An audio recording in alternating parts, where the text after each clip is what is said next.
É, não, é bem, né, não é bem uma conclusão, mas uma consideração final sobre isso que a gente falou nos últimos encontros, sobre o problema do método no campo lacaniano, né? Dessa ausência de um debate sobre o tema. E para encerrar um pouco isso, eu trouxe uma sistematização aí em duas tabelas. Eu trouxe sistematizando o que o Goldenberg propõe como um método de leitura para o Miller, né? Como Miller leu Lacan. E também fiz uma outra tabela ali, uma outra articulação, um esboço assim, do que seria o método de leitura do Alfredo num livro, nos dois livros dele sobre as estruturas clínicas. Por que isso? Para tentar mostrar assim, isso que a gente vem conversando do semestre, como os pressupostos teóricos que o autor empreende aí na abordagem de um texto ou de um conjunto de textos determinam, né, tanto as estratégias de leitura que ele vai usar quanto os efeitos dessa leitura, que é o que a gente tinha visto lá no começo com o Kuhn, né?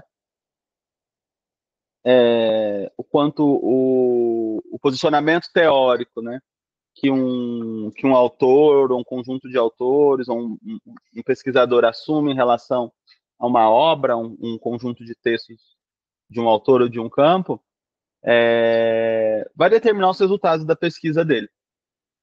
E quando eu tô e leitura aqui, né, eu estou pensando como uma pesquisa, né? Ler um texto como uma leitura metódica, ler o texto como uma pesquisa.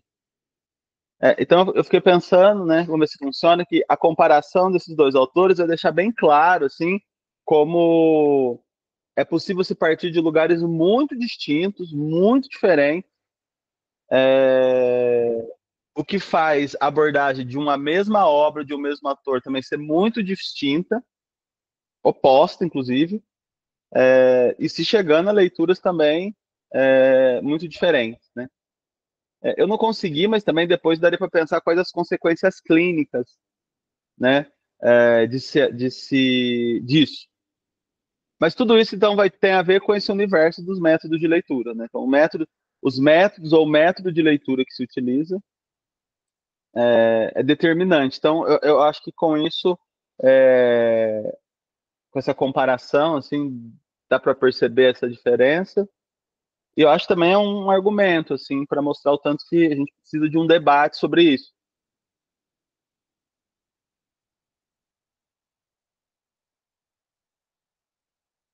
Então a gente vai fazendo naquele esquema. Eu vou apresentando, se alguém quiser parar no meio do caminho, pode parar para perguntar, né? Para fazer algo mais dialógico.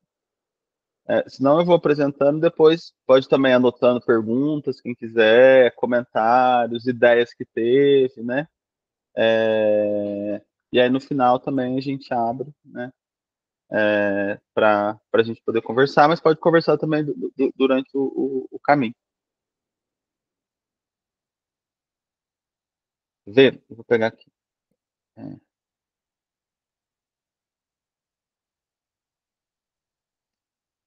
é que eu preciso compartilhar.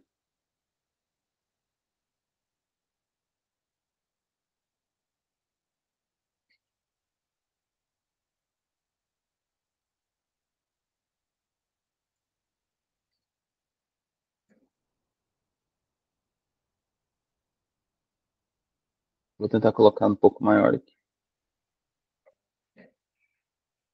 Dá para ver?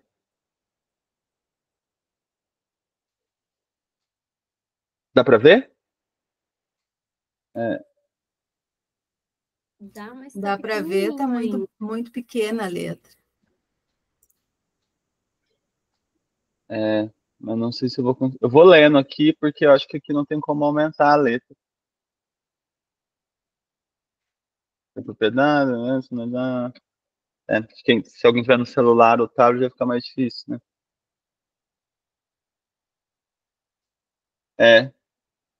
Mas não tem zoom. tem como cada um dar zoom na sua própria tela também. Mas aí a gente tem que ir arrastando mesmo, não dá para ver a... Ah, mas de qualquer maneira, se fosse no celular, não apareceria a tabela inteira, né? E eu tô falando, eu tô vendo do computador, então eu não sei se funciona no celular também, mas eu consegui dar zoom para mim aqui, por exemplo. Ah, tá. Deixa eu só autorizar aqui.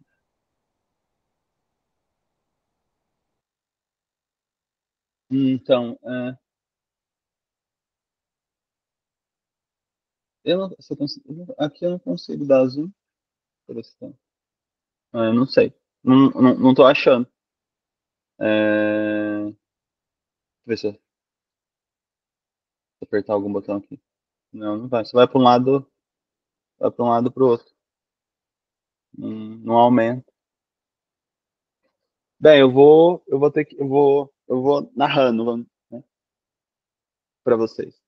Eu não vou entrar em todos os tópicos, né, assim, porque senão não daria tempo, até porque eu quero depois mostrar a outra tabelinha que eu fiz, do Alfredo, sobre o Alfredo.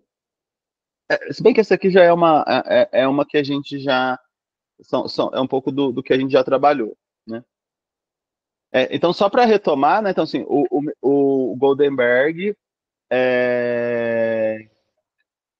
no texto dele, ele propõe uma análise crítica do método de leitura, que ele chama de desleitura, que a partir do conceito de desleitura, né, do Harold Bloom, ele propõe uma análise crítica do método de leitura que o Miller emprega na abordagem do texto do Lacan.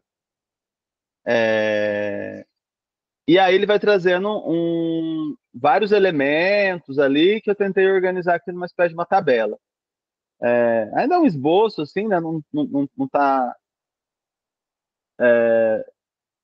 totalmente satisfatório, mas só para a gente poder discutir.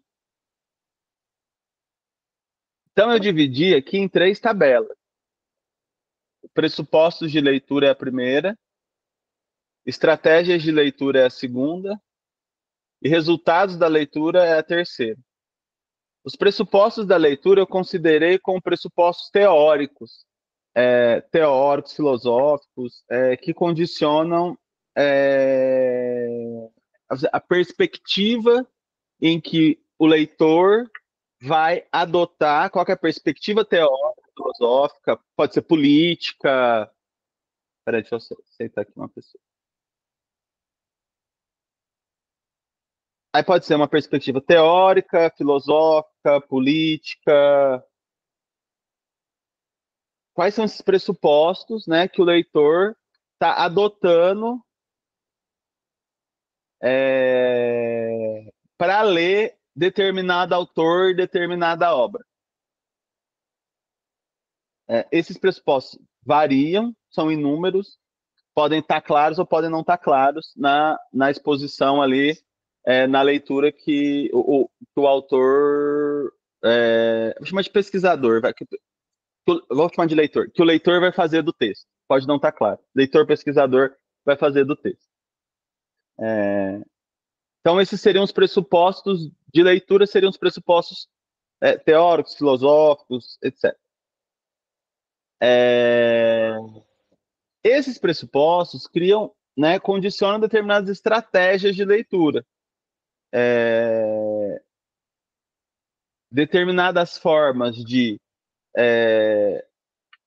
destacar elementos do texto em detrimento de outros,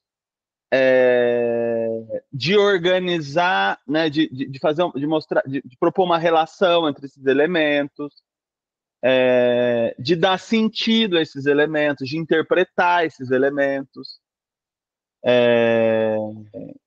do que vai se considerar no texto do autor como relevante ou não, né? Tem uma questão prática, né? Quais trechos, quais partes, quais teses, quais conceitos, quais ideias,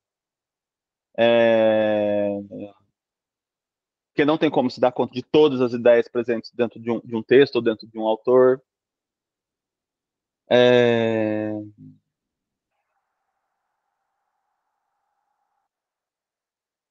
É isso, assim, que vai ser como que você vai, o que você vai destacar do texto como você vai organizar o material que você destaca e como você vai interpretar.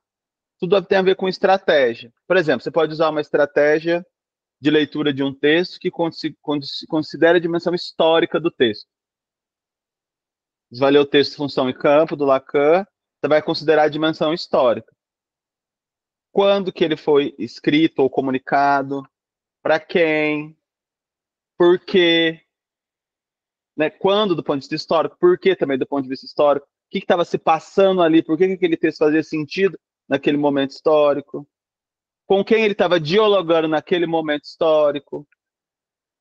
Aí tem uma contextualização histórica do texto. Aí os conceitos estão historicamente contextualizados, a posição do Lacan é historicamente contextualizada, as teses, o problema, historicamente. Você pode fazer uma leitura também não histórica e desconsiderar esses elementos não entrarem na sua análise do texto.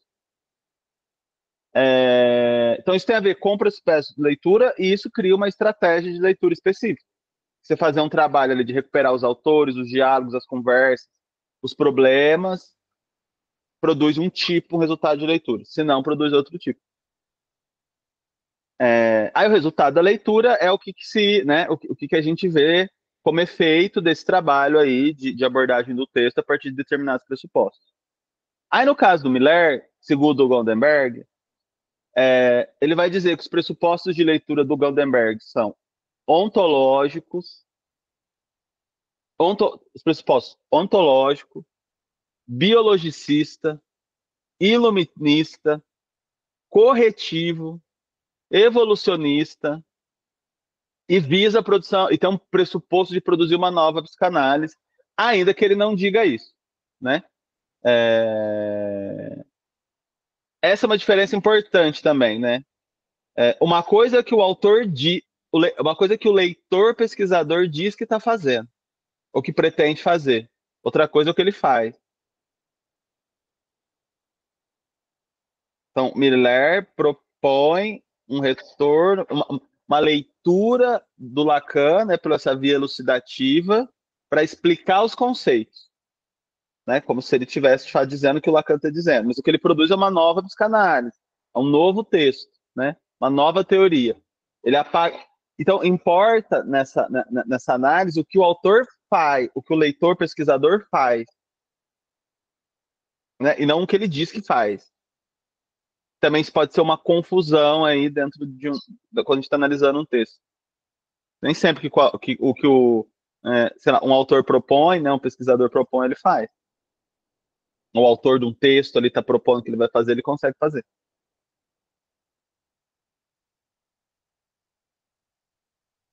Então, isso cria, né? Então, esse pressuposto de leitura ontológica, por exemplo, cria uma estratégia de leitura antológica dos conceitos do Lacan.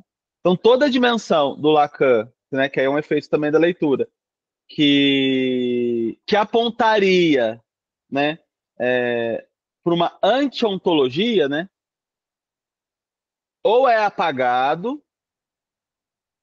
ou pode ser relido e deturpado, né, e ser lido nessa chave ontológica. Então, porque se eu parto do pressuposto, né, que os conceitos têm uma dimensão ontológica, o conceito de sujeito, por exemplo, se eu pensar ele como a partir de uma perspectiva ontológica, então toda a leitura que eu vou fazer do texto, de quando ele aparece, de como se articula, vai ser nessa chave. Toda dimensão que aparece no texto do Lacan, como que aponta algo na direção contrária a isso, vai ser excluído.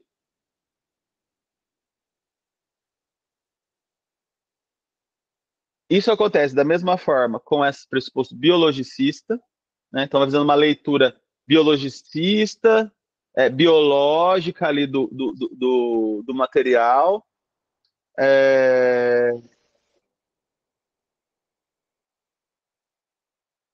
O que apaga a dimensão antibiologicista do Lacan ou apaga essa dimensão onde o Lacan vai situar a psicanálise, né, disfunção do campo, por exemplo, que é no campo da linguagem e da fala.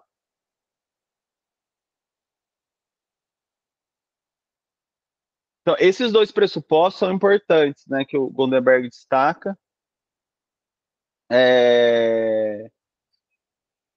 e que como resultado de leitura também a gente poderia pensar, né, se você está adotando uma leitura antológica e biologicista para ler o Lacan, que tem uma proposta aí anti-ontológica e anti-biologicista, pode supor também que o resultado da leitura é que você não está alinhado com o pensamento dele. Né? Tua pesquisa, né, a evolução da sua teoria, né, a partir desse autor, não está orientada não segue o fio ali da pesquisa dele, do sentido da pesquisa dele, dos pressupostos que ele utiliza. Um outro resultado que seria possível pensar.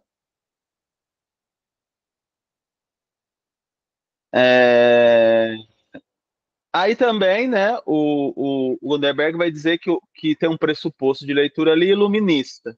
Então, cria uma certa estratégia de leitura elucidativa. Então, eu vou explicar o que o Lacan diz, mas, né, eu vou dizer o que o Lacan queria ter dito, mas não disse, que essa é uma frase do Miller. Vou explicar, vou ilustrar, vou simplificar. Segundo o Goldberg, essa é a proposta do Miller no Lacan elucidado. Essa é uma dimensão da leitura. Então, eu vou explicar para você o que o Lacan quis dizer quando ele disse isso. Ou o que ele queria dizer, né, quando ele disse isso.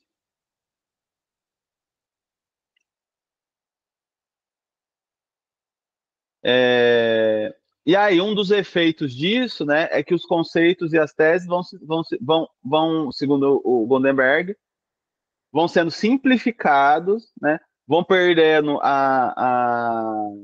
vamos dizer assim, a complexidade,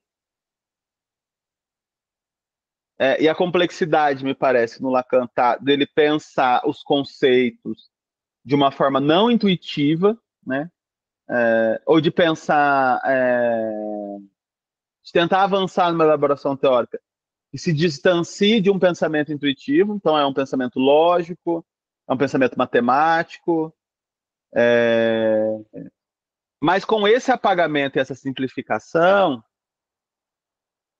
os conceitos vão ficando mais próximos, e essa simplificação eu acho que se torna de uma forma mais próxima do pensamento intuitivo, então os conceitos vão ficando mais próximos do senso comum,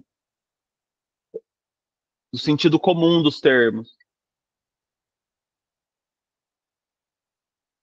E aí fica mais palatável, né, para o público no geral, mas isso se distancia, né, da proposta, né, e dos pressupostos do Lacan.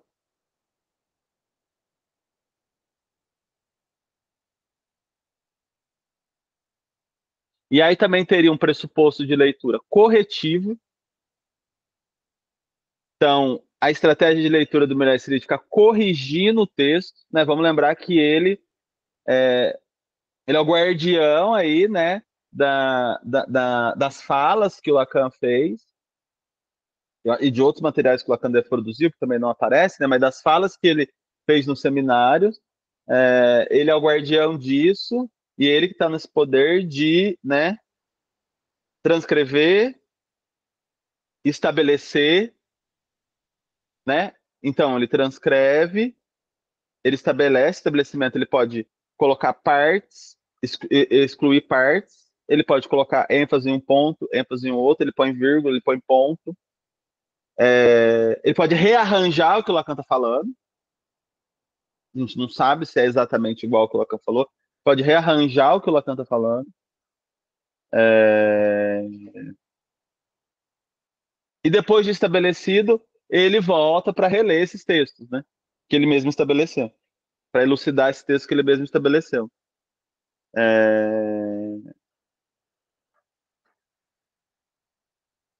E aí o que o Goldberg vai falar, que então ele tem essa estratégia corretiva, onde, né, que já pegaram comparando o que ele estabeleceu com outros estabelecimentos, né? O seminário vê que são diferentes. Então se percebe que ele vai corrigindo o texto, vai, de alguma maneira, reescrevendo de acordo aí com os pressupostos teóricos dele, por exemplo, ontológico, biologicista,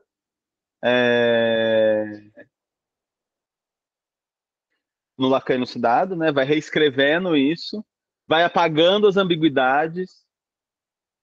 Então ele vai trazer, ele traz ele traria um Lacan corrigido, né, nesse Lacan elucidado. É outra estratégia de leitura. Aí apaga as contradições, apaga as ambiguidades teóricas.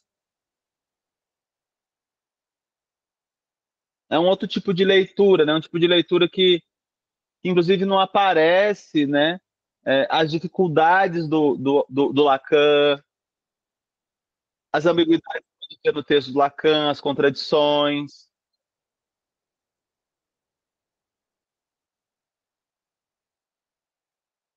Que se a gente for ler o Lacan, por exemplo, na leitura que ele faz do Freud, isso aparece.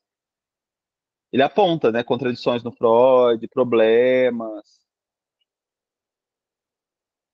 Ele propõe outras soluções para problemas que o Freud traz, ou critica os problemas do Freud, critica as soluções que o Freud deu.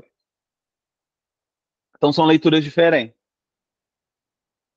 Um outro pressuposto que ele traz, esse pressuposto evolucionista, onde vai fazer uma estratégia de leitura diacrônica, onde vai dividir o Lacan em fases, né? Aí tem um Lacan do imaginário, aí tem um Lacan do simbólico, aí tem um Lacan do real, aí tem um ultimíssimo Lacan. Como se uma etapa fosse a superação da outra etapa. E nessa superação, né, vai se criando uma espécie de uma ideia de que as anteriores são menores, porque a de fato, né, que merece, vamos dizer assim, a que já foi como um diamante, né, assim, que vai o já, lá no final o que está melhor. É um tipo de leitura, né? Depois a gente vai ver a leitura do Alfredo, vocês vão ver a diferença que é. É um tipo de leitura. Então se cria uma leitura diacrônica, né, evolucionista, assim. Tem Lacan do imaginário, Lacan do simbólico, Lacan do real, ultimíssimo Lacan.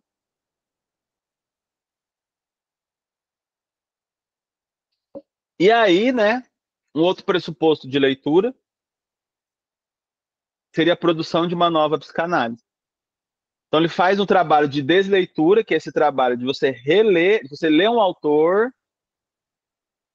e a partir dessa leitura produzir um outro texto, né, que inclui uma novidade, que aí, né, o leitor já vira autor. Mas ele faz isso de uma forma deturpada. Ele faz essa leitura forte, nessa desleitura, mas ele apaga a dimensão. Ele se apaga como autor, ele se apaga como leitor e autor, dizendo que ele está só fazendo é dizer o que o Lacan disse. Quando ele está dizendo, quando é uma elaboração dele, inédita, nova. Aí um efeito que isso tem, né, é uma confusão entre os conceitos, né? O conceito milleriano, por mais que a gente possa falar do termo inconsciente no Miller, não teria o mesmo significado que inconsciente no Lacan. Aí tem essa confusão de termos. Mas é todo um efeito da leitura, todo efeito da estratégia de leitura que ele utiliza.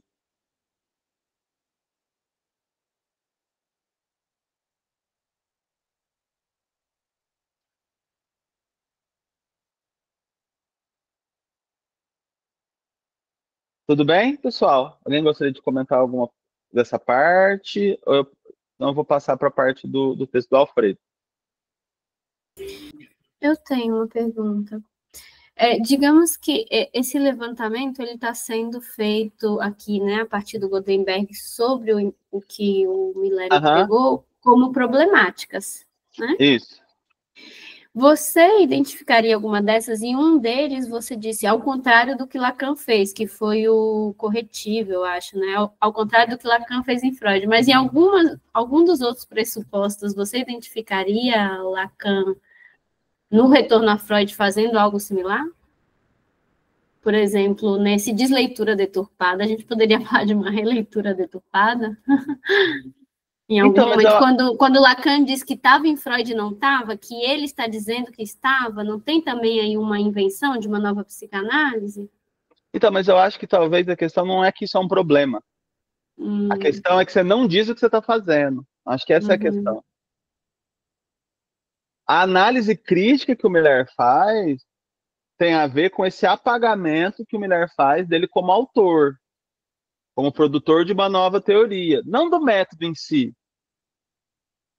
A gente poderia questionar o método também, né? É uma discussão teórica, né? Assim, é um debate de ideias, né? Se esse método é o melhor método, né? Para fazer a psicanálise avançar, né? Para fazer a gente avançar como um campo. Mas não, né? Mas seria problemático do ponto de vista aí do campo. Agora, o que o Lacan faz nesse retorno ao Freud, né?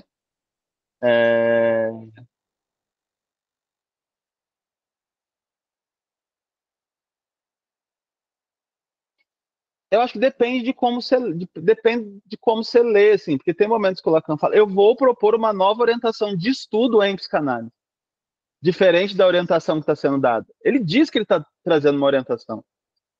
Ele diz assim, eu proponho noções, tem que servir como rosa dos ventos para você ler o Freud. E aí vocês vão usar isso e vão lá e vão dizer se isso faz sentido ou não.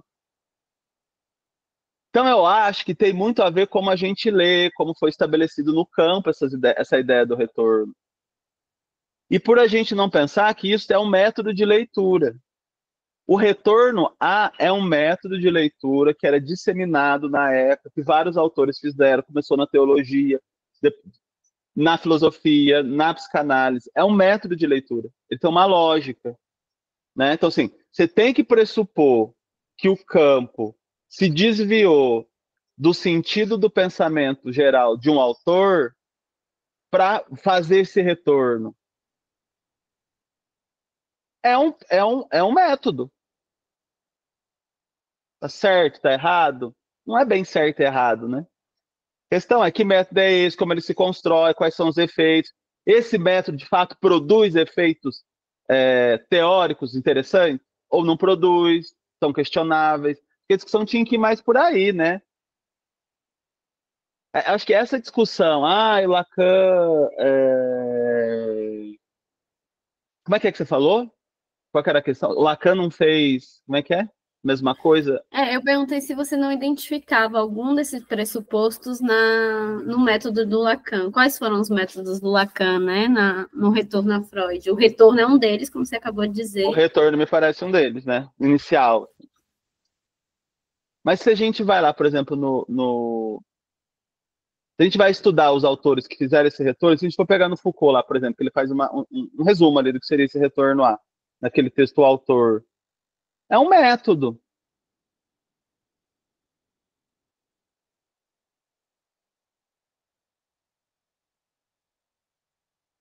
E é uma estratégia retórica, né, você dizer isso, né, assim, olha, o que eu estou fazendo é recuperar no autor uma ideia. Estava lá que as pessoas não recuperaram. Isso é um método. O problema é não você pensar isso como método. Porque se você está atento para que isso é um método, você vai saber dizer se não, né? Ele não está falando a mesma coisa que o autor está falando. Porque eu acho que também a gente acredita muito nos autores, né? Aí se o autor disse que fez, então ele fez, né? A gente acredita muito no autor também, eu acho. Fala, Marcelo. Trazer mais um elemento aqui. Será que nessa comparação a gente não tem que colocar a questão da tradução? Quero dizer, o Lacan muitas vezes volta para Freud por causa da tradução que foi feita, era Stretch, enfim, nem todos os textos eles estavam disponíveis em francês na época, né? Estavam em inglês. E ele vai ler no alemão, inclusive, ele cita nos seminários o tempo todo os termos em alemão e vai criticar as traduções, e a partir das traduções que ele faz, ele vai desenvolver conceitos, né? Então, acho que é um retorno e uma desleitura também nessa questão da tradução. E o Miller, ele fala francês, gente. Os seminários do Lacan são em francês, o Miller fala francês, e aí eu acho que talvez não seja tanto uma questão de leitura por causa da tradução, mas tem uma questão mesmo de introdução de um pensamento próprio ali, que talvez não se justifique da mesma maneira que Lacan lê Freud.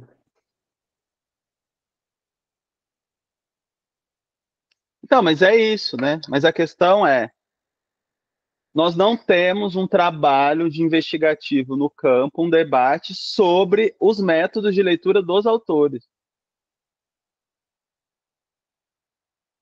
A questão não é estar certo, estar errado, melhor ou pior. A questão é que, como a gente não tem uma investigação complexa de quais são os pressupostos, de como esses autores, né? Como esses autores leram, a partir de quais pressupostos, por que eles leram desse jeito, quais são os efeitos, quais são os resultados, a gente fica no escuro, né? Assim, muitas vezes em relação aos resultados da própria pesquisa do autor. Como é que chegou nisso? Por que ele escolheu esse caminho e não escolheu outro? Eu acho que tem uma questão adicional aqui, que aliás dá para fazer um comparativo também, né? Mas que é inclusive apontado pelo Goldenberg no Deslê Lacan, que Miller não deslê Lacan nos seus próprios textos, nos textos de autoria de Miller, mas ele deslê no próprio texto transcrito do seminário, né? Que ele faz edições, pelo menos quando você pega o Staffordlar, né, você pega as traduções em português, né, você vê que alguns trechos eles foram omitidos ou que a tradução ela é muito enviesada, e aí você sabe que isso é dedo do Miller, né? Então Miller altera o texto original de Lacan que chega para a gente. O Lacan não faz isso em relação a Freud, mas aí o paralelo que eu pensei foi no Stretcher. Se ele não faz isso quando ele traduz o texto do Freud. Todo mundo faz isso. Todo autor faz isso. Todo pesquisador faz isso. A gente vai ver, o Alfredo faz isso. Isso faz parte do método de leitura. Não tem como esperar que o autor não vai alterar o texto original. Não tem como preservar o texto original. Se você preservar o texto original, você vai ser um copista. Então não é essa a questão. Todo autor, é isso que o Goldenberg está propondo. Todo autor forte vai fazer uma desleitura. Ele vai partir de um texto e vai produzir um outro texto, que vai se diferenciar do texto original, embora esteja, de alguma maneira, filiado ao pensamento do autor anterior. Não é esse o problema, né? O problema é a gente não estudar isso, né? Não saber disso, não pensar sobre isso, não pensar sobre os métodos, sobre os caminhos de se ler. A crítica do Goldenberg não é a desleitura, né? Não é a desleitura em si. Não é o Miller produzir uma nova teoria, uma nova psicanálise. Ele não está criticando isso. Ele está criticando um efeito que fica no campo, né, por conta da estratégia política que ele adota, de que o que ele está dizendo, né, de que ele não está fazendo isso. Tem uma postura, a gente poderia pensar, antiética, né? Esse é o ponto, né? É que eu acho que não é uma questão só de apagamento na leitura dele, nos textos de autoria dele, né? Mas a partir do momento que ele se passa pelo autor original. É mais ou menos isso que eu estou apontando, né? O Stretcher, ele não coloca nos textos dele a interpretação dele sobre Freud. Ele coloca nos textos de Freud como se tivesse saído da boca do Freud algo que é uma tradução dele. O Lacan? Então, isso é o Stretcher e o Miller em relação ao Lacan. Não, peraí, você está falando do Lacan ou do Miller? Em relação ao Freud? Não, em relação a Freud, quem faz isso é o Stretcher. Em relação a Lacan, quem fez isso é Miller. Ele altera o texto original. Ele não escreve um texto original relendo e deslendo os conceitos do autor original. Não, Miller, ele não se assume como autor no seu próprio texto. Isso.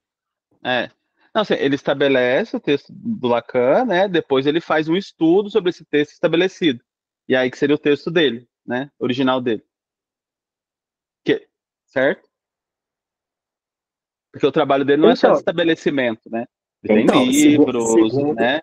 Segundo o Goldenberg, dos trechos que ele analisa lá no Desler Lacan, ele altera no texto original, ele não altera na sua produção, ele altera Lacan, naquilo que chega para a gente como escrito no seminário. Ah, então ele altera no momento do estabelecimento, né? O Lacan Isso, falou uma coisa, ele escreve outra coisa. isso. Sim, o Goldenberg fala isso.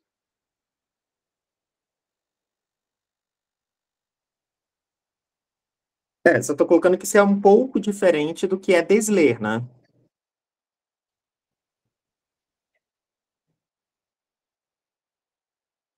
Então, é que o desejo faz parte de. É que depende como você tá pensando o Desler, né? Assim, é que o Miller ele tem um poder, né, de estabelecer o texto do Lacan que o Lacan não tinha sobre o texto do Freud. Quem tem, né?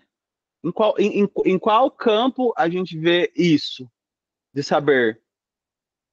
Você ter um guardião da fala, da produção teórica de um autor tão eminente no campo que produz uma nova teoria.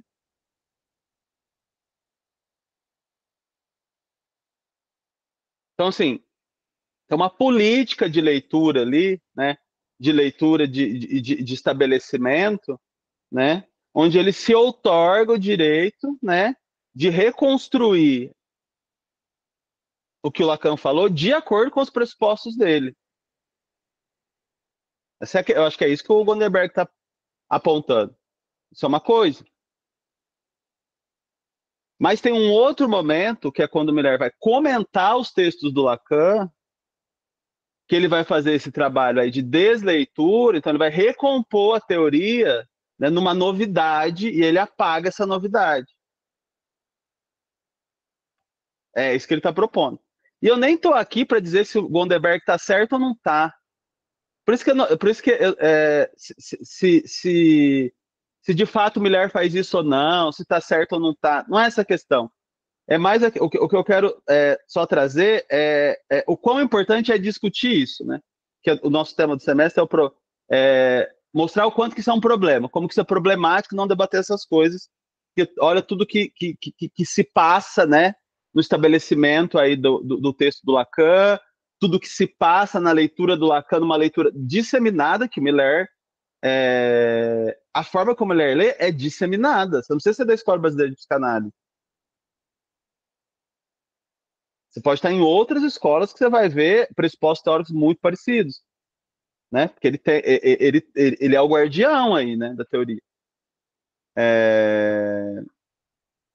Mas é mais para a gente poder discutir. Vou esperar o Lindsay falar para depois a gente ir para o Auditar, porque o que eu quero mostrar é a diferença de leitura. Não estou aqui nesse momento tentando avaliar qual que é certo e qual que é errada. Se a gente tem que seguir uma, se tem que seguir outra, se está certo ou não, se é o melhor ou não é. Né? É mais para mostrar o tanto que é importante a gente debater isso, né? Para isso para a gente poder avançar, né? Assim, no entendimento dessas nuances, desse pano de fundo, né? Dos efeitos que isso tem. Vai nisso aí. Então, eu acho que, Gabriel, assim, que a gente já veio conversando em alguns momentos, eu acho que tanto a pergunta, enfim, as duas perguntas, né, do Camilo, depois também a respeito da tradução, de fato, acho que que o Gabriel traz aqui, talvez seja a importância do trabalho que ele vem desenvolvendo a respeito dos métodos, é como que isso não é trabalhado, ou isso é um elemento meio que marginal no nosso campo, na psicanálise, que é muito diferente se a gente for pensar tanto na filosofia quanto na própria tradução, né? Assim, foi levantada a questão da tradução, e a gente tem exemplos muito interessantes, né? Por exemplo, a respeito da tradução do Paulo Sérgio de Souza Júnior, que ele fez a tradução do O Estranho como o Incômodo, e dentro da área da tradução, assim, é algo muito comum dizer, né? Sobre que traduzir é trair o autor, porque traduzir, no final das contas, não é traduzir de forma literal, a gente coloca a nossa interpretação ali. Então, parece que nesse ponto, né, como o Gabriel vem falando, todo mundo faz isso. todo mundo faz isso, os autores lendo outros autores, mas os tradutores também, eu acho que também é uma concepção antiga essa da tradução, de que a gente vai traduzindo ao pé da letra, né? Não tem como fazer isso. Então, também é colocado ali o leitor, tradutor, né, dentro desse cálculo, né? Eu acho que a problemática levantada é que é como que isso fica velado, como que isso fica colocado como, não, né, há leituras certas, há leituras erradas, como se não houvesse o elemento leitor aí, né, que eu acho que é uma condição muito, que o nosso campo às vezes é bastante ingênuo nisso, e obviamente pode-se fazer muito uso disso também, né, como dizer que essa é a versão correta, né, e obviamente é uma disputa política, uma disputa intelectual, né, eu acho que esse que é o ponto, talvez, para a gente tentar avançar um pouco mais, né, de que, na verdade, todo mundo faz esse trabalho, mas poucos têm esse acesso a isso, né. Uhum. Enfim, foi só um comentário, né.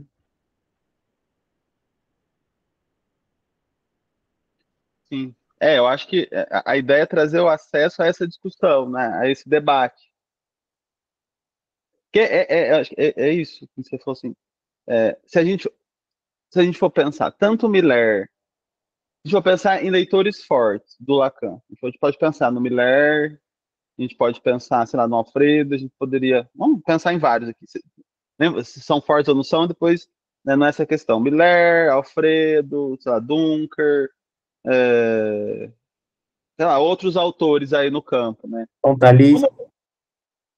Isso, como leitores, todos são leitores fortes, e todos estão fazendo uma desleitura. Ninguém é um copista do Lacan, ninguém tá reproduzindo o que o Lacan diz, está todo mundo fazendo uma pesquisa e tentando avançar com algo, né? Então está todo mundo partindo do texto do Lacan e construindo um outro texto. Então está todo mundo fazendo uma desleitura. A minha questão é que no campo não tem um debate sobre essa dimensão metodológica, né, desse trabalho metodológico que esses autores empreendem.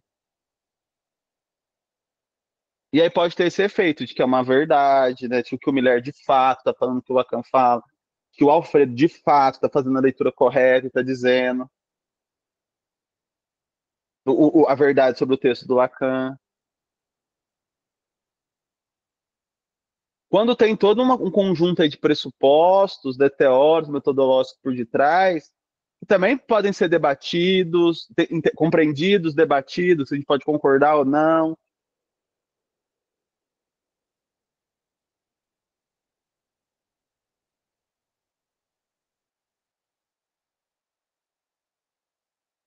Né? Aí criar critérios de avaliação, né? Por que um seria melhor? Por exemplo, por que a gente vai pensar o método de leitura do Miller, a posição que o Miller assume em relação ao texto do Lacan, seria mais interessante para o avanço da psicanálise do que a que o Alfredo assume, ou vice-versa? Porque, no fundo, é em função disso, né? Assim, uma leitura de um texto, o resultado dessa estratégia que se usa, o método da leitura, é em função do avanço que aquela pesquisa pode produzir. Porque toda leitura do Lacan como uma pesquisa visa avançar, né? Visa um progresso do campo psicanalítico.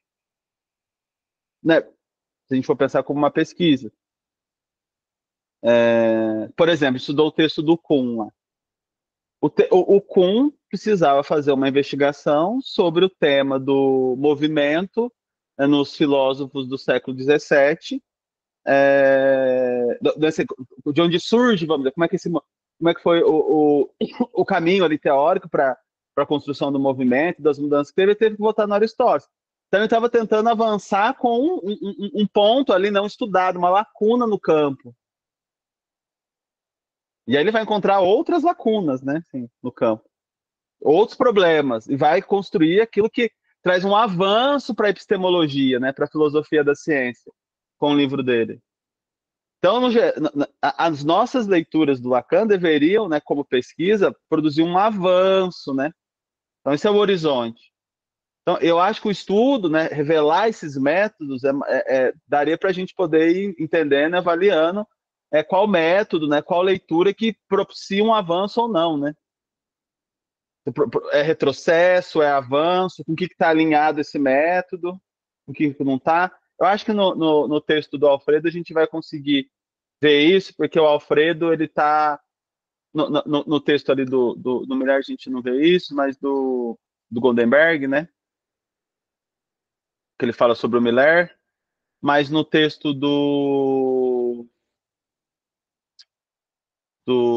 Goldenberg, do Alfredo, a gente consegue ver que ele também faz ele faz um diagnóstico cultural, né? Faz um diagnóstico cultural, um diagnóstico do campo psicanalítico, e aí vem a proposição dele, né? Aí vem os pressupostos. Então, acho que fica mais claro, assim, é um outro método de leitura, né?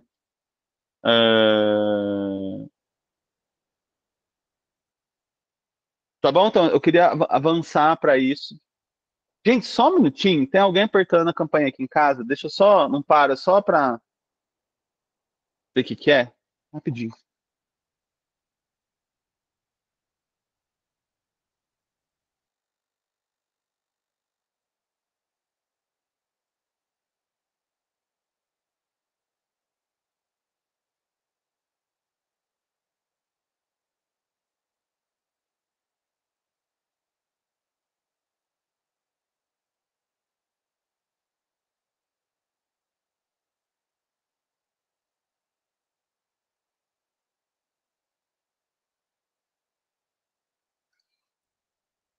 Pronto.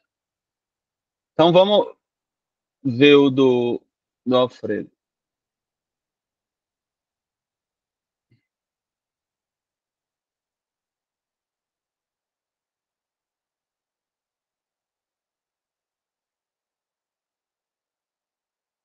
Então, assim, é um pouco diferente.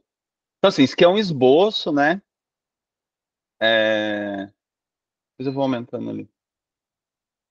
Deixa eu botar aqui pra...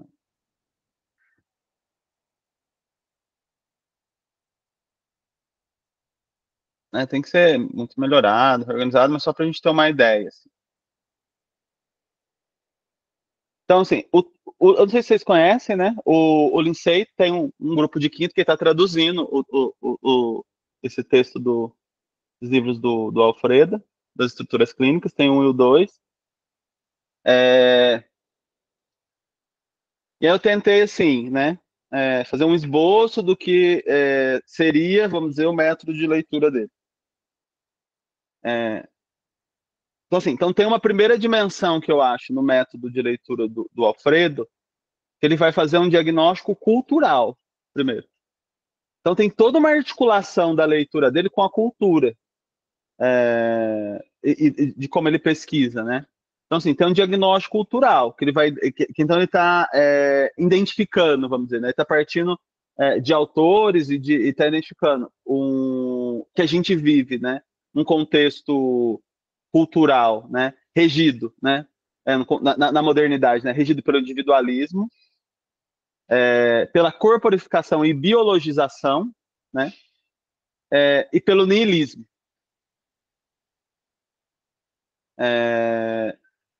Não vai dar para pensar em todos, mas vamos pensar, por exemplo, isso do individualismo moderno. Né? O que seria o individualismo moderno? O individualismo moderno, né, tem a ver com uma certa ideia de uma prevalência assim, do eu, do privado, do interno, e um certo rechaço, né, interno, um certo rechaço do social, do outro, do público, né? Eu tô falando isso pensando no autor que eu esqueci, eu não vou lembrar o nome dele aqui. Tenho trabalhado num grupo que na modernidade, então se tem uma ênfase na vida privada, né? No eu, em um apagamento dessa dimensão, um certo rechaço dessa dimensão do outro. Se a gente for pensar do ponto de vista neoliberal, é isso, né? Eu sou empreendedor, eu sou empreendedor de mim, o que eu sinto tem a ver comigo, né? Surge de dentro de mim. Às vezes, por mais que tem uma frase que eu acho emblemática, né? Que é Não importa o que fizeram de você, importa o que você faz do que fizeram de você. Faz um ar de que importa o social, mas não importa, né? Porque o que importa é o que você... Não importa o que fizeram, é o que você faz. Então coloca ênfase no eu, no indivíduo, né? Como se ele fosse o responsável aí pela solução, por exemplo, das problemáticas, das dificuldades que enfrenta. Então essa dimensão individualista a gente vai ver em vários, né, em várias dimensões aí, em relacionamento, mas preservar a minha individualidade. No campo do trabalho, você tem que ser um empreendedor, você tem que investir em si, tem que pensar em si mesmo. Um apagamento, por exemplo, do sofrimento como causado pela dimensão social, cultural, como se o sofrimento viesse do indivíduo, né? E aí se articula, por exemplo, essa ideia da biologização, né? Então, eu estou ansioso porque eu tenho um transtorno, uma alteração neuroquímica que produz ansiedade. Então, localiza do lado do indivíduo, né? Não localiza, por exemplo, no contexto. Eu vivo num trabalho péssimo, estou num trabalho péssimo, precário, né? E eu estou sofrendo nesse trabalho, né? Uma leitura individualista que você tem que aprender a lidar diferente, você tem que ler a situação diferente. Você está ansioso, toma um remédio, você tem que se estressar menos. Vai localizando o lado do indivíduo, né? Desconsidera o contexto. Esse sofrimento é uma produção do contexto e não do indivíduo. Então tem uma certa ideia de apagamento do social, assim, como produtor do sofrimento. Isso seria um individualismo, né? E aí ele vai dizer, né, pensando nessa... Aí desse diagnóstico cultural, ele passa para um diagnóstico do campo lacaniano, e vai dizer que há, dentro do campo lacaniano, uma reprodução, né, de alguma maneira, uma reprodução dessa lógica individualista. Um exemplo seria, né, por exemplo, sei lá, a ideia de responsabilidade subjetiva, como se fosse possível responsabilizar o indivíduo por um sofrimento que ele está passando, sem considerar isso na relação com o outro.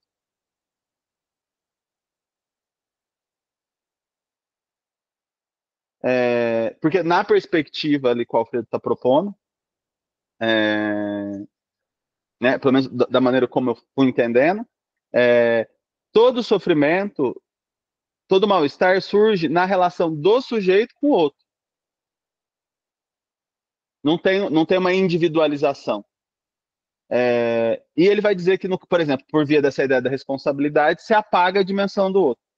Ele vai dizer também que tem até algumas, parece que tem algumas, tem uma certa perspectiva lacaniana de psicanálise, que o final da análise seria o apagamento do outro, né, a suspensão do outro. Então isso estaria regido por uma lógica individualista. E isso teria um efeito também, assim, no campo, de se confundir o que seria da ordem do sujeito, da ordem do indivíduo. Então, se fizer uma identificação. Porque se pensar em sujeito, teria que pensar, né, em articulação ao outro.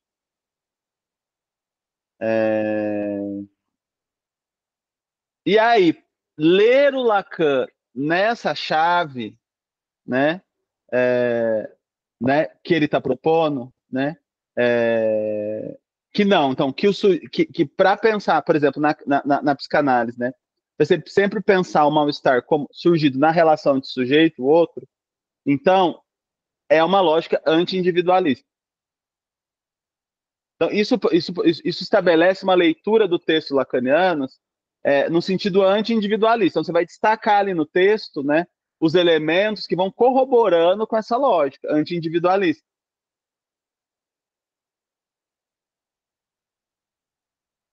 Então, eu estou falando que tem um trecho do Lacan, né, no Seminário 2, que ele fala assim, o homem moderno, para mim, seria um exemplo de uma posição anti-individualista no Lacan. O homem moderno acredita que o que ele é, ou quem ele é baseado numa certa propensão natural. Ou que aquilo é uma construção dele, né? Estou parafraseando aqui. Mas o que ele sim, o que ele, a ilusão na qual ele se meteu, né, e que ele não consegue sair, e que ele ignora, é que aquilo que ele pensa de si, as crenças que ele tem de si, são produzidas, né, e são reforçadas a todo momento no meio em que ele está, cultural.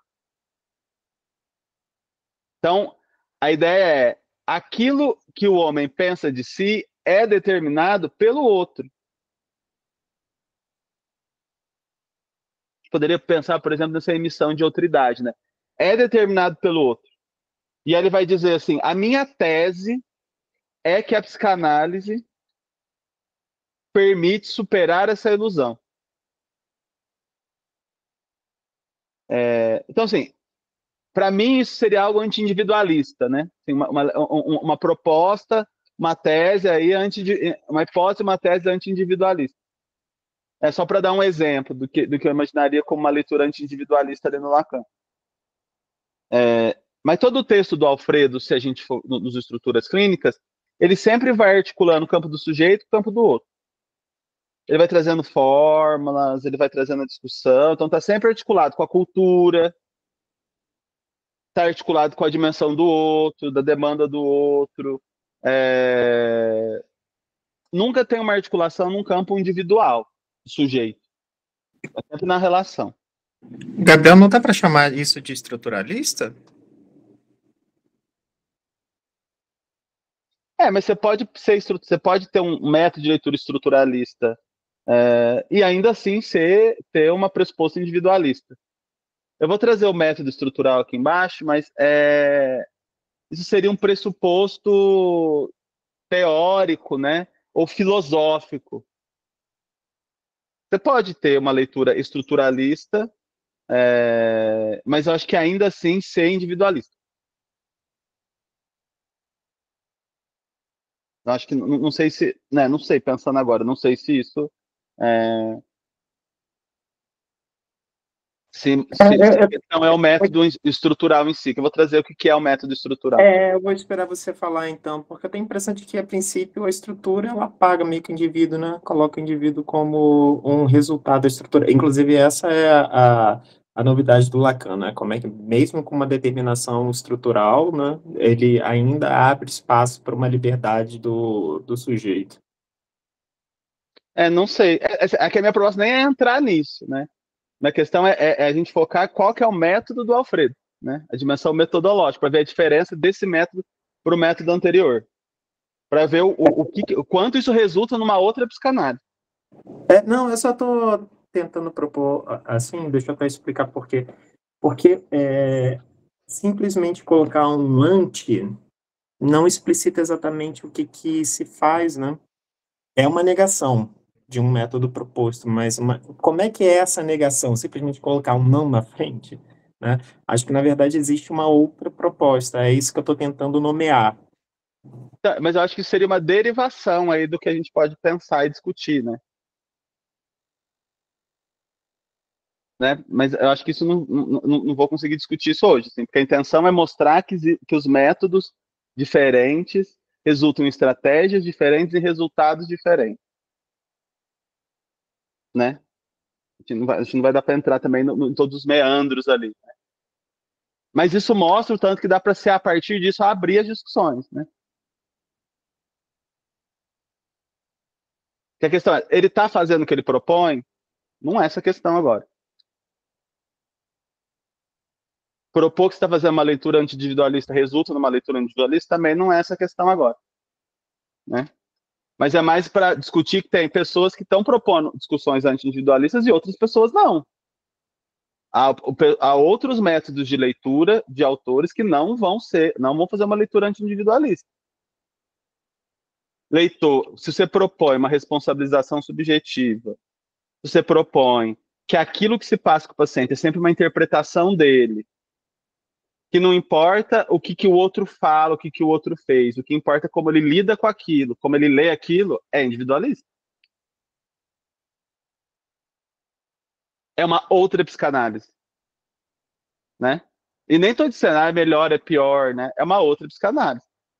Para o Alfredo, é pior, no sentido de que aí o analista ou a psicanálise estaria alinhado com a ideologia moderna do individualismo. E seria um problema, porque a psicanálise teria que ser um campo, uma oferta ali, um recurso social para tratar dos mal-estares advindos da ideologia, né, assim, ou da cultura contemporânea, né, ou da cultura do tempo, né. Porque no individualismo, onde eu penso que o sofrimento é meu, né, sou eu que produzo, sou eu que tenho que resolvê-lo, isso leva para um campo de uma culpabilização, de uma paralisia, de uma impotência, porque não, né, o sofrimento não é meu, não sou eu que causo, ele é uma produção, né, de ordem cultural. Estabelece na relação do sujeito com o outro. Então, para o Alfredo, né, seria uma reprodução, né, assim, se basear no pressuposto do individualismo, uma reprodução aí da lógica contemporânea, da lógica moderna, um reforçamento do mal-estar moderno, e a psicanálise teria que ir em outra direção. Teria que tratar disso, e para tratar disso teria que ter uma perspectiva anti-individualista. Anti-antibiologicista e anti-nihilista, que é a mesma lógica, né? Então a gente estaria reproduzindo a lógica e não tratando do mal-estar que essa lógica moderna implica como um efeito aí no campo particular para cada um.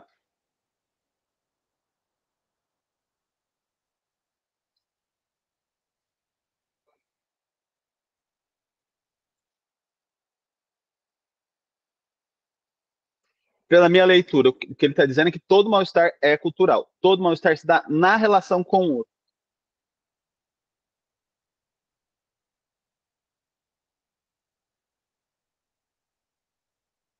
Não quer dizer que a gente precisa concordar, não quer dizer que está certo ou errado. Estou querendo dizer que isso produz uma outra psicanálise, né? Um tipo específico de psicanálise, de teoria e, consequentemente, de clínica.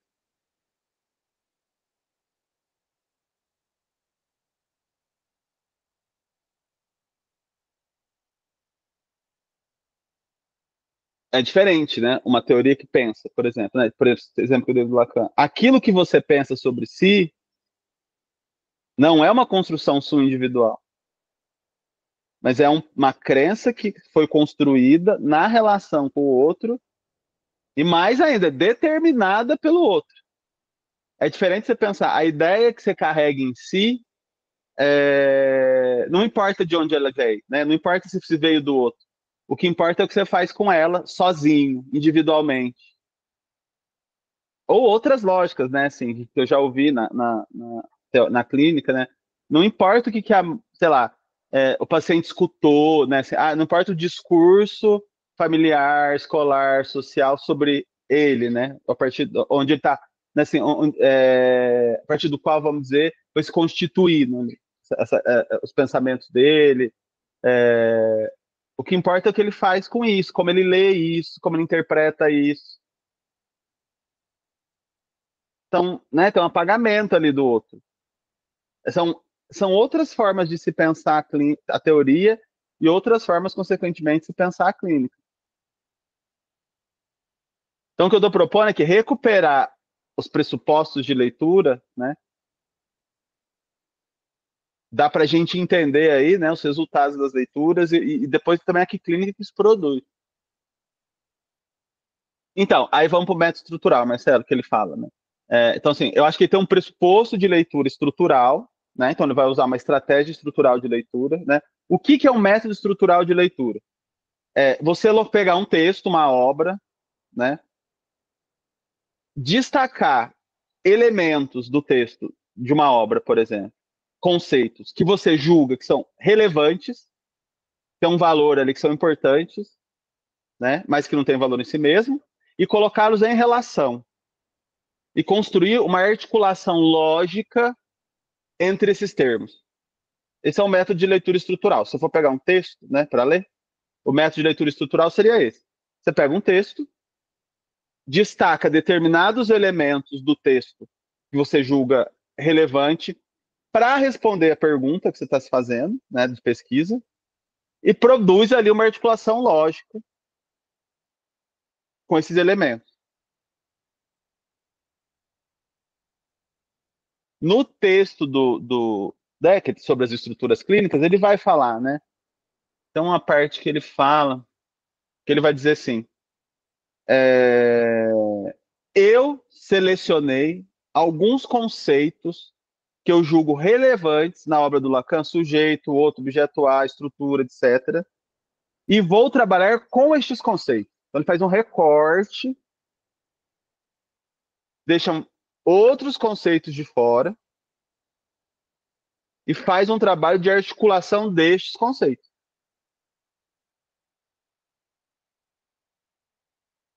Então, isso é uma estratégia de leitura ali que ele utiliza. Então, ele não está trabalhando com todos os conceitos, com todas as dimensões vamos dizer, não existe trabalhar com todas as dimensões, né? Mas tem um recorte específico, uma escolha que o autor faz de quais conceitos ele vai dar destaque, de como ele vai fazer essa relação desses conceitos. E isso vai produzir um efeito de leitura específico. Então tem esse método estrutural.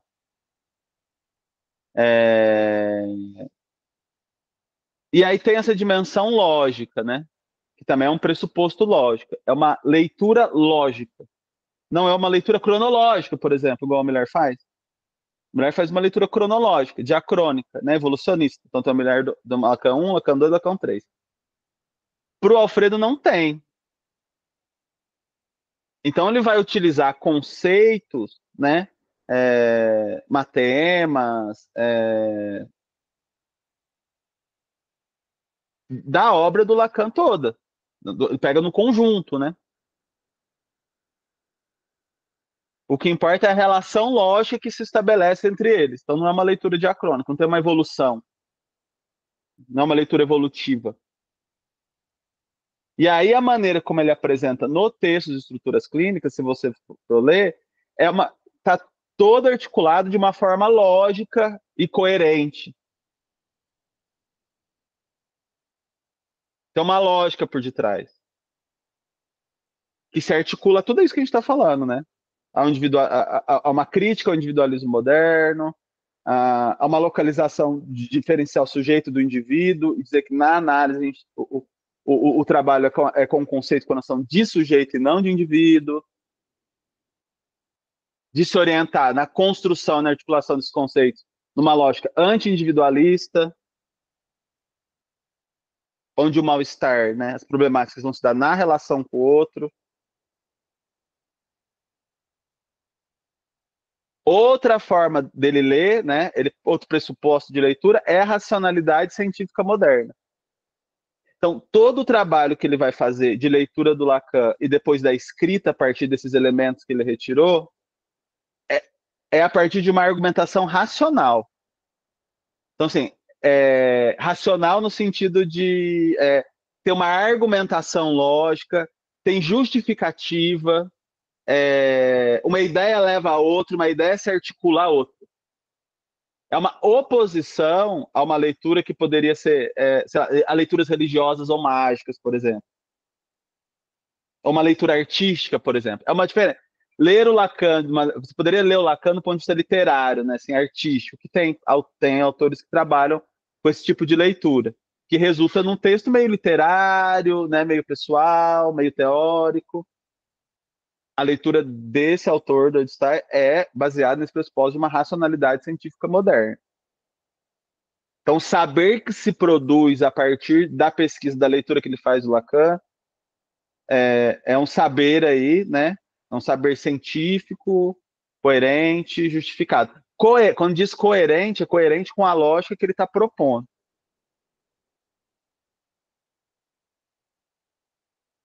Tem o pressuposto de leitura também da matematização, então tem uma estratégia de formalização do que o Lacan apresenta, né, em fórmulas, em matemas. Então, o resultado seria, né, um saber matematizável transmissível que está alinhado à ideologia da ciência moderna, né, que a ciência moderna avança, né, a partir da matematização, né, a física, depois, né, outros campos, depois vem, isso é trazido para o campo da, né, a linguística, da antropologia, né, naquele momento lá estruturalista, tem a ver com a matematização. Então, esse é um dos pressupostos da Stein também. E é isso, a questão não é se funciona, se não funciona, se ele faz ou se ele não faz. Estou tentando mostrar só como, comparado ali com a gente estava falando do Goldenberg, é uma outra proposta, né? E eu acho que dá para a gente, não sei se vocês escutam outros psicanalistas, leem outros textos, né? Já dá para você ir comparando e vendo que uma outra forma de ler o Lacan, de pensar a psicanálise, de pensar, né, a teorização.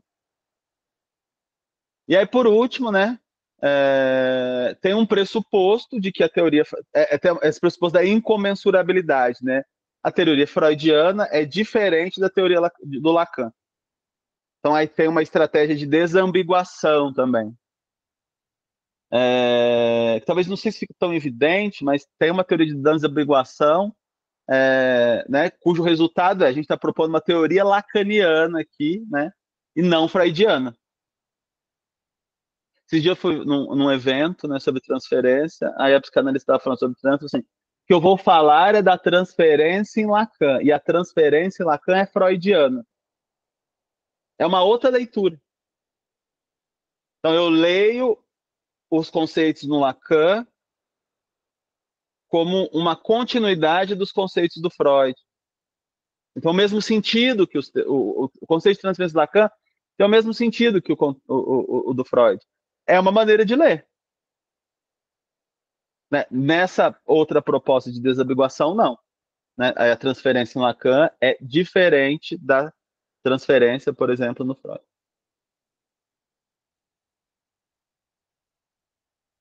Bem, eu quis trazer isso, né, para mostrar, assim, né, mas para suscitar, né, assim, o quanto os métodos são diferentes, os pressupostos são diferentes, as estratégias são diferentes, os resultados de leitura são diferentes, o que vai produzir clínicas diferentes, né? Então, como é importante a gente entender esse trabalho metodológico.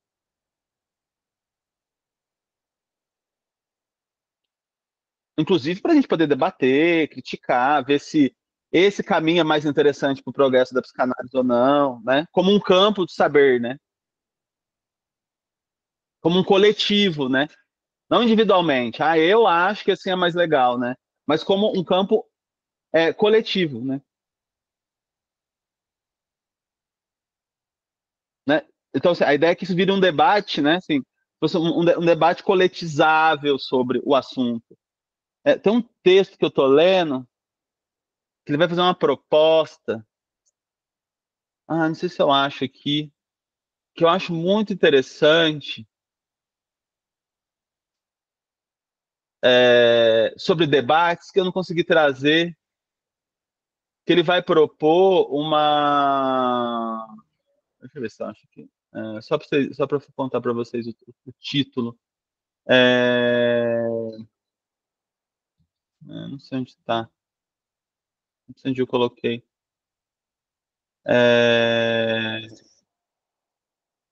Que ele vai falar, ele está criticando, né, uma forma de se debater, de se criar debates científicos, né, individualistas, onde eu tenho a minha ideia e eu defendo a minha ideia, onde você tem a sua ideia e você defende a sua ideia, e a gente vai entrar num confronto aqui para ver qual que é a ideia que vence. Ele critica esse tipo de debate porque ele diz que esse debate, embora tenha uma dimensão assim no debate, né, da defesa das ideias, mas ele diz que teria que ter um compromisso, né, para um debate aí mais anti-individualista, um compromisso com a verdade. Então, assim, eu estou trazendo as minhas ideias e você está trazendo as suas ideias, mas para num embate a gente ir criando um trabalho, né, assim, ou criando uma terceira ideia, né, que possa ser compartilhada e que beneficie o avanço do campo. E não só o meu sucesso pessoal aqui, né, como um debatedor.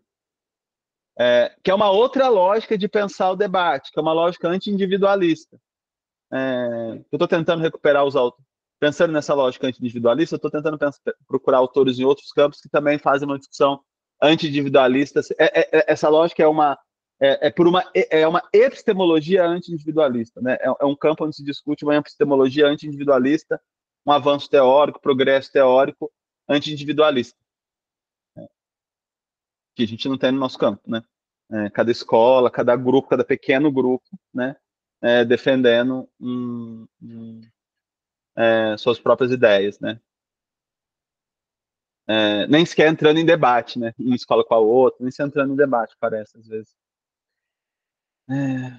Mas isso, pessoal. Isso que eu preparei, acho que a gente pode abrir um pouquinho mais para a discussão, né? Deixa eu só interromper aqui o compartilhamento. Gabriel. Pode falar. Como é que você enxerga isso dentro de um mesmo autor, eventualmente dentro de um mesmo texto, essas múltiplas estratégias de leitura? Não é possível que você, alterando a estratégia de leitura, você acabe produzindo resultados que sejam inconsistentes entre si mesmo? Como assim? Dependendo da estratégia de leitura que você utiliza, os resultados podem ser inconsistentes?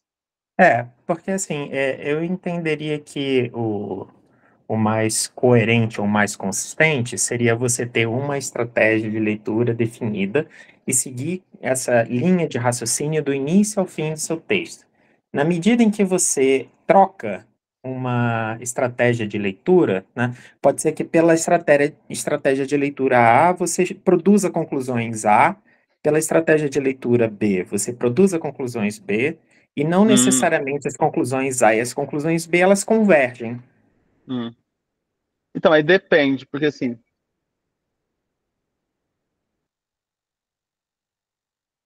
é que não existe isso, não existe uma estratégia, não existe a estratégia de leitura, né? Ou uma estratégia de leitura pura, né? Você vê a estratégia de leitura do Stein, ela é muito complexa. Ela envolve vários pressupostos, vários elementos.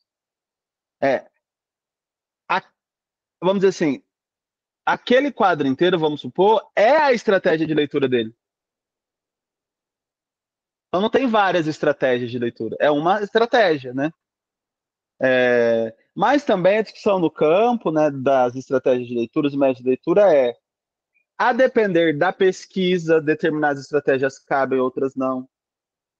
A depender do texto, nem todo texto depende da estratégia que você vai utilizar. Por exemplo, o Kuhn, ele faz uma crítica à estratégia de leitura que os autores do século XVII, lá dos filósofos, estavam fazendo do Aristóteles. Ele propõe uma outra estratégia. Ele ainda acredita um pouco que é possível se chegar numa estratégia, na melhor estratégia possível para aquele texto, e ela tem que ser única ou muito pouca, né? Assim, teria muitas poucas variações, eram poucas estratégias possíveis para você abordar um texto. Mas é difícil, né? Não sei como é que seria pensar isso, né? Mas eu não consigo pensar isso, que um autor usa várias estratégias dentro da mesma pesquisa para usar, para investigar um texto. Ele pode tentar usar várias estratégias para ver mais qual se adequa, né? E que permite ele avançar com a pesquisa, né? Mas, no fundo, se ele usou várias estratégias, no final da pesquisa você vai olhar para trás retroativamente e você vai ver como essas estratégias se articulam logicamente. E aí vira uma estratégia só.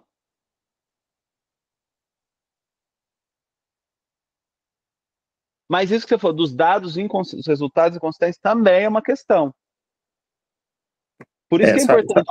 Porque pode. Eu acho que a estratégia do Lacan, inclusive, é pegar as inconsistências ou pontos não elaborados pelo Freud, né? Eu acho que uma delas é. Eu acho que uma delas é.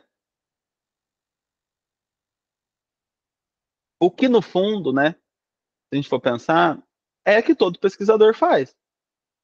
Todo pesquisador está tentando localizar no campo uma lacuna, algo que não avançou para avançar com aquilo.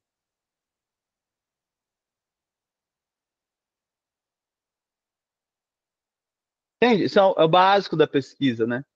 Localizar uma lacuna, criar um problema em torno disso, propor uma tese como solução e avançar.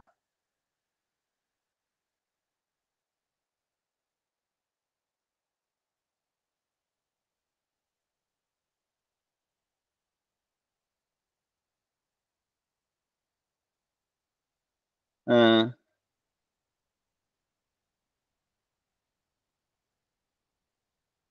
mais alguém gostaria de comentar algo?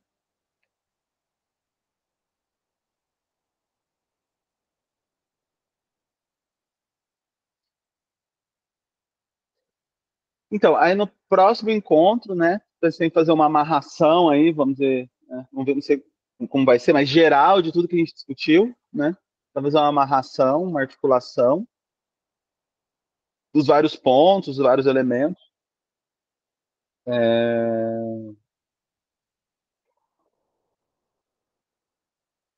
E aí seria o nosso último encontro, aí, aí a gente continuaria no próximo semestre, eu já tenho um plano aí do que fazer no próximo semestre. A princípio eu estou pensando da gente trabalhar com o caso, a gente trabalhar com o caso Dora, de recuperar o método ali, né, reconstruir o método de leitura do Freud, e depois reconstruir o método de leitura do Lacan, na intervenção sobre a transferência, sobre o mesmo caso, né, para fazer essa discussão, aí entrar de fato no quais são os principais teóricos que o Lacan estava utilizando, quais as estratégias que ele utilizou, quais os efeitos dessa leitura, né, para aí começar a fomentar de fato essa comparação, vamos dizer, né, entre métodos de autores, né? Primeiro no Freud e no Lacan, depois também poderia ir para outros autores.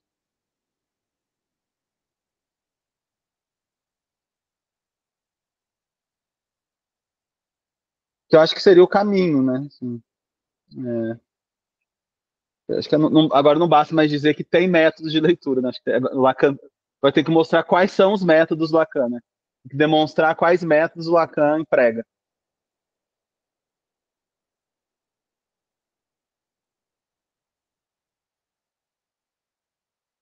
E aí também nesse percurso, né, a gente poderia pensar como que se recupera os métodos. Assim, como que é o trabalho de recuperação dos métodos, né? O que a gente considera como pressuposto, como estratégia, como resultado da leitura, né? E aí acho que aí vai ampliando a investigação.